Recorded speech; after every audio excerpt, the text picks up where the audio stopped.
Welcome to Conversations with the Authors. Welcome back to Conversations with the Authors. I'm your host, Daniel Troop. And I'm Daryl. And I'm Sandra. And today we're going to have a conversation about writing. But we're going to talk about why we write. And before I do that, I just want to thank our composer, Alexander Nakarada, who wrote our intro. And I'd like to clarify, in the last podcast, we talked about the writing differences between young adults and mature adults. Please don't get this confused. Mature adults in this case just means people who are full-fledged adults like myself, my father, my mother, nothing related to sexuality, which I understand some of our listeners were concerned because there are some cultural differences, which sometimes I fail to understand. The writing system really started in 3,400 to 3,300 BCE in Mesopotamia. And this is sort of modern-day Iraq, okay? And this is where people began sort of stamping symbols into clay, and this was called cuneiform. Now, other humans began substituting these pictures with sounds of Sumerian, and this is from Sumar in southern Mesopotamia. 3200 BCE in Egypt to 1300 was a fully functioning writing system, and we talked about this sort of where writing came from in the last podcast, and this came out of China. And 900 to 600 BCE, writing appears in Mesoamerica. So the question is, as we posed in our very first podcast, why do we write? Not necessarily creatively, but just in general, what sort of compels us to write? We have this driven, innate need to communicate and express and share. And what do you think that is, Daryl? You know, I think not only do we have those needs, but human beings want to leave a legacy. They want to let other people know that they were actually there. Mm-hmm. It's almost like strangers and soldiers did in World War II when they wrote Kilroy was here. They just wanted to let people know they were there. And they kind of did that way back in Egypt when they were building the pyramids. Mm-hmm. Some of the workers or the slaves who built the pyramids wrote on the inside. They wrote their names just to let people know that we were here, we existed. And so humans write for historical purposes. They want to document events. Mm-hmm. They want to preserve cultural heritage and provide future generations with insights into the past. I think writing helps capture our collective memory. Mm-hmm. And allows us to learn from history. And Sandra, when you were writing How Nicholas Became Santa Claus, you write with a lot of emotion. You write with a lot of feeling. And would you say that humans sort of are driven to write for that reason? We sort of capture thoughts and emotions and expressions, right? Yes, and also it helps to get rid of anxiety, and it helps to share experiences, to pass on your traditions, mm-hmm. to try to make sure that people who haven't done what you've done or have had experiences similar to you don't repeat mistakes that you have made. Oh, that's history, right? But to pass on the ability to teach adaptation. You know, and when you think about it, what she just said is so true, because people that don't know their history are bound to repeat it. Yes. So, and the simplest way to record something, and at one time the only way to record something, was to chisel it in stone or write it on papyrus or paper. And that's what's been done for centuries. Yes. She's absolutely right. They found throughout history mm-hmm. that oral history can be changed because somebody doesn't remember it correctly. So putting it down on paper or stone or leather or papyrus or chiseling into glass or whatever kept it the same. You know, there are a lot of societies that rose throughout the centuries who had an oral history. Yes. And I suppose that was the best and the only way they could have done it before they had writing. But I think it is susceptible to change when you filter stories through human brains. And anybody can recall that if they've ever played the game of telephone. Yes. You know, you have 20 people lined up and you start a story at the beginning. By the time it gets to the end, it's unrecognizable to the first person who heard it. Which is, and it's interesting to say that because I was watching a Nova episode on memory, and they were saying that the memory, while it is solidified, the moment you begin to remember it, it becomes this sort of changeable thing. Right. So it's really not something you can necessarily, You can't stabilize it like a tape testimony, recording, so to speak. It's interesting because there is a philosophy, I think it's in India, don't quote me on this, but there's a religious text. You know, Catholics have the Pope. You know, we have our, religious figure, our Vicar of Christ, who we sort of refer to understand how our religions are working. But this philosophy has a book, because the book itself is considered to be infallible, because it doesn't change. It is what it is. It was written down, and it can't be changed. And it's sort of that sort of idea is writing things down, whether you're carving them in stone or in some religious text, sort of keeps things constant. Yeah, when you think of it, you just made me think of some other types of writing, like writing music, for instance. Yes. You know, if you actually write music, which is exemplified by a lot of the classic pieces, they sound now like they sounded then. Yes. But when you think about something like jazz, which might not be written down, right? It's going to be different every time. Every time, yeah. So I'm sure there's jazz out there that's been written down, but I think they become extemporaneous with it, and it changes. Oh, true. And and it's the same for recipes. As a chef, I'm dependent on recipes to be written down, particularly if you're doing baking. Recipes are specific, very specific to how they're done, and if you vary or you change things, then you change the outcome. And that's not necessarily a bad thing, right. But you don't get what you started out for. Right. You might actually come up with a new recipe, and that's not a bad thing. I guess they call it, nature did that. They call it evolution. Right. So, but sometimes you want things to be stable. You want the sun always to rise up in the east and set down in the west. Right. You don't want to decide it's going to rise from the south and set in the north. and we talked about writing for historical purposes. But what about entertainment purposes? How does writing contribute to entertaining? Well, it's something that you can use to break a mood, to involve, to yeah. You invoke these imaginative worlds, and captivating stories, right? Right. Mm-hmm. Yeah. Compelling characters, Mm-hmm. right? It allows for authors and readers. It kind of transports us to different realms and evoking emotion, and right.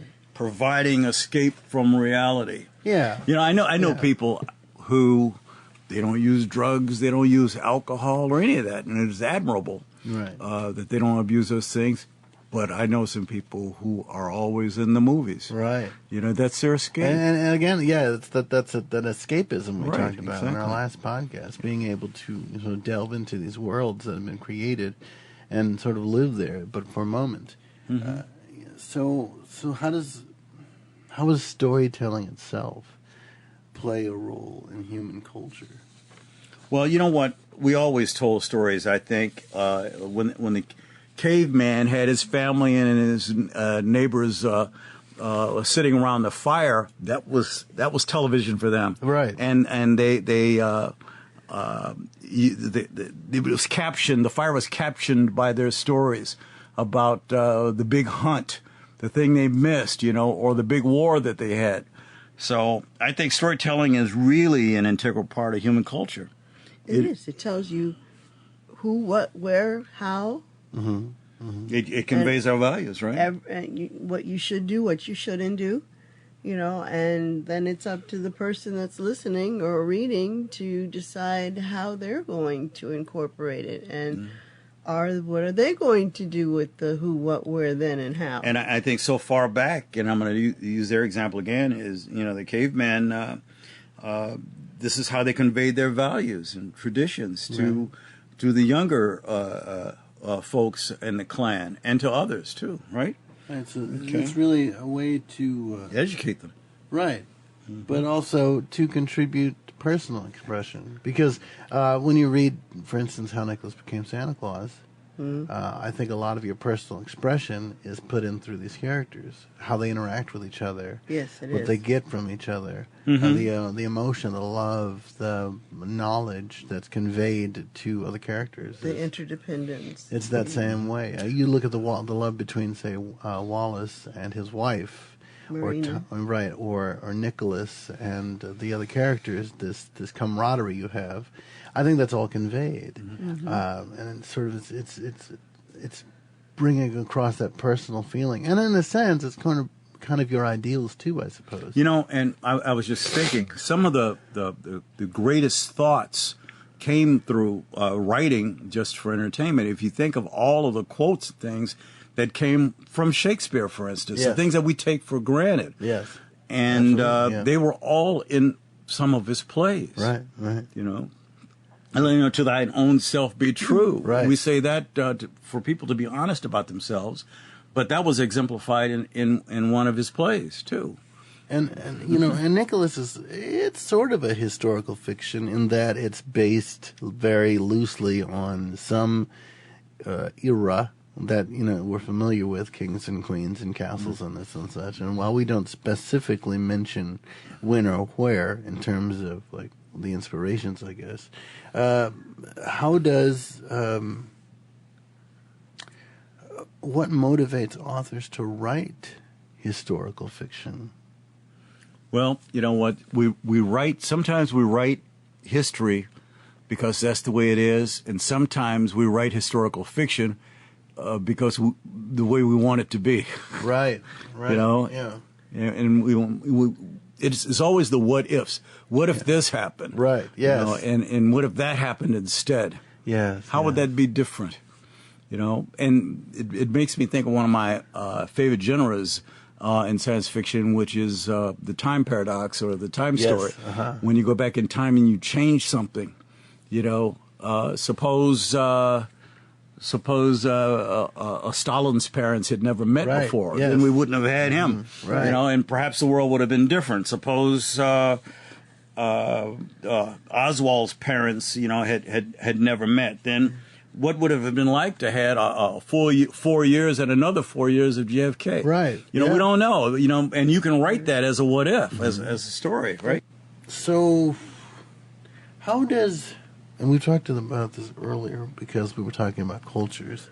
So how does writing preserve cultural heritage? It passes down traditions. It passes down, you do this, this, and this in order to accomplish this. And if you do that, and then you teach your children this, this, and this to accomplish this, then you're carrying that through. It really allows individuals to express their thoughts and emotions and unique perspectives. So it's a little bit of that sort of conveying that personal expression. Sometimes But- it does do that. It allows for the creation of, or an outlet for self-reflection. Right. Too. Sometimes self-discovery, personal growth, all of that. So then, when it comes to spreading knowledge, how does writing affect the dissemination of knowledge? Well,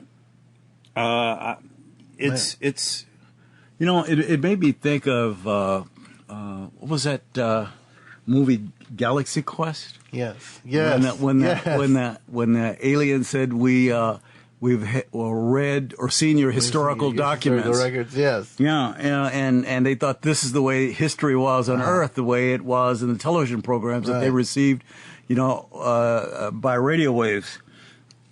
People get impressions about others and themselves by what we write. Some things are accurate, some aren't. I suppose that since we've been broadcasting radio waves for the last little over 100 years right now, you wonder who's in that bubble of radiation out there receiving any messages and getting impressions from these people back here on Earth again. But then that's just my imagination working, I guess, again. Right, and that dissemination of knowledge, this idea that, whether they're true or false, or they're sort of this imaginations that people write down, proliferate. And I think of, like Gene Roddenberry, right? I think of like the Star Trek series, Star Wars, science fiction, and how does that writing of science fiction genre contribute to the understanding of technology? Because it seems sometimes that we get a lot of our technology from science fiction. So I wonder sometimes how there's sort of this mutual relationship with, mankind and science fiction. And I think I've mentioned this before, that there are a lot of scientists and physicists who also write science fiction too. Many of them are fans of that as well. Yes. And I think science fiction writers get their inspiration from real physics.